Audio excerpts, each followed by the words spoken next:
They used to call him useless, and maybe for a while they were right, because he didn't fight back. He didn't argue. He didn't even try to prove them wrong. He just stayed quiet, the kind of quiet that hurts more than words ever could. But here's the paradox. Sometimes the people who look the weakest are simply in the middle of becoming something no one else can see. And when time finally catches up to them, the world stands still in disbelief. This isn't just a story about success. It's about silence, and how silence, when filled with purpose, can become the loudest answer of all. His name was Ryan, 18 years old, thin as a shadow, with the kind of eyes that never looked directly at anyone for too long. He lived in a small town where dreams were often mocked before they could even breathe. Every morning he woke up before dawn to help his father at a mechanic shop. The air smelled like oil and metal, the scent of survival. His hands were always blackened with grease, and no matter how much he scrubbed, the stains never fully left. School wasn't kind to him. He wasn't good at math. He wasn't athletic. He didn't talk much. And in a world that rewards noise, silence was mistaken for stupidity. "Ryan's useless," they'd whisper. "He can't even fix an engine right." He'd hear the laughter echo in the background while tightening bolts that never seemed to fit. His father didn't say much either, not out of cruelty, but out of fatigue. Life had drained the man's tenderness years ago. Ryan's only escape was the junkyard behind the shop. Rusting cars, broken clocks, torn radios, all forgotten things. He'd sit there for hours, pulling pieces apart, staring at how things once worked, imagining what they could become. There was one thing he couldn't stop thinking about: a strange, half-broken wristwatch he found buried in a pile of scrap. The gears were jammed, the glass cracked, but when he held it close he swore he could still hear the faintest tick, like the heart of something refusing to die. Maybe, he thought, that watch was a little like him. As the years went on, the whispers became words, and the words became walls. When graduation came, everyone had plans and college, travel, something. Ryan had none. His grades weren't enough for university, and the mechanic shop barely made enough to survive. So he stayed, fixing cars, watching time move around him like a current he wasn't strong enough to swim in. He'd see his classmates drive by, new clothes, new smiles, city lights in their eyes. And there he was, in the same greasy overalls, tightening the same bolts. "Still here?" they'd ask, smirking. "Didn't think you'd last this long." He laughed it off, but every word sank deeper. At night, lying on his small bed under the flickering bulb, he'd stare at that broken watch on the shelf beside him, its hands frozen at 3:12. "Maybe they're right," he whispered once. "Maybe I really am useless." One evening, a customer yelled at him for scratching a car's paint. Another day, his father scolded him for being slow. Then, the shop owner announced he was shutting down for good. Ryan walked home that night under the dim orange glow of the streetlights. His boots were soaked, his hands shaking. The town was asleep, but inside him, everything was loud, a storm of regret and shame. He sat on his bed, staring at the broken watch again.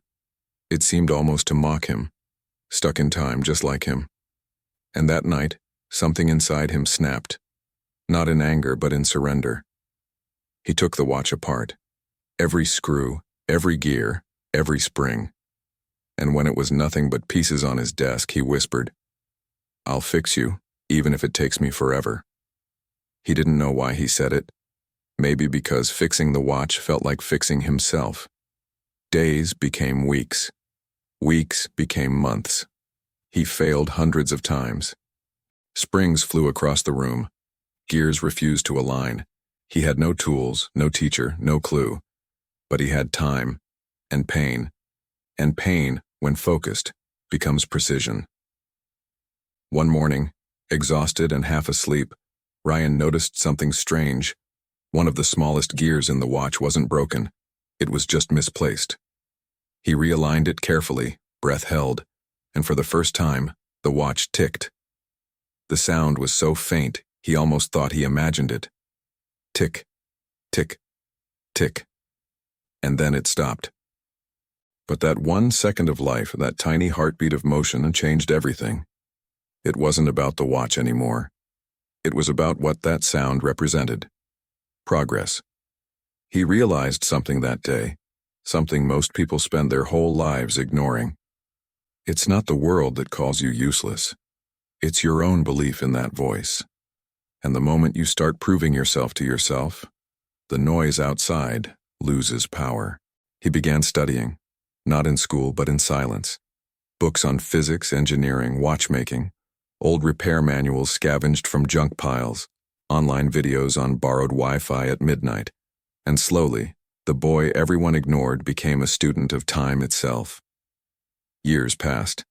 His room became a workshop. The town forgot about him. But he was building something, quietly, patiently.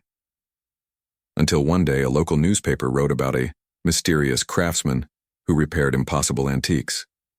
No one knew it was Ryan. Not yet. 10 years later, the same people who called him useless stood outside a gleaming glass building on the edge of town.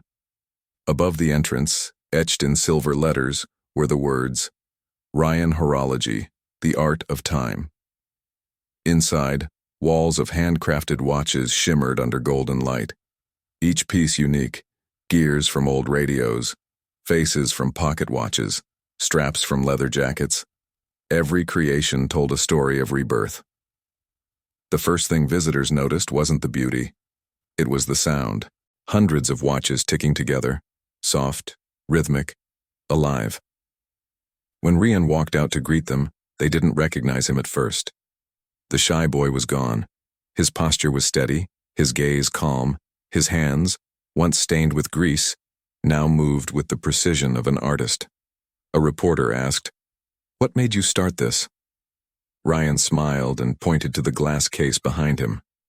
Inside it was a single cracked watch, the same one from the junkyard. "This one," he said. "It used to be broken. Everyone said it couldn't be fixed. But I realized something. Broken doesn't mean useless.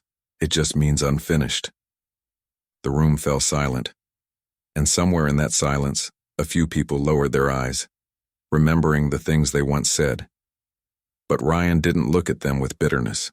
He wasn't interested in revenge, because when you finally find peace with your past, you stop needing to prove anything to it. That night, after everyone left, Ryan stood alone in his workshop. The city lights reflected on the glass and the hum of ticking clocks surrounded him. He closed his eyes, took a deep breath, and whispered, "Thank you for calling me useless.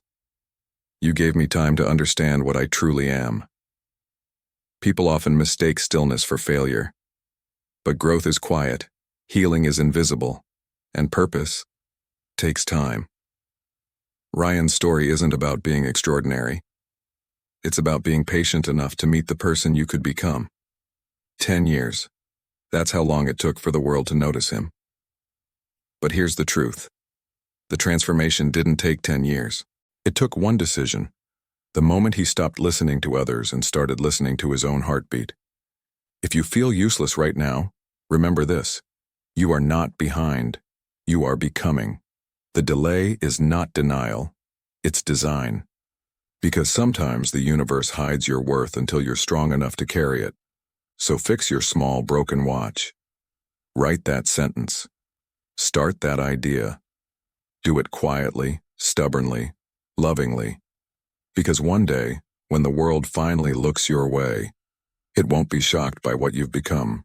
It'll just be realizing what was always there, waiting beneath the silence. Time is still open, but the sun is already moving across the sky. What will you start today?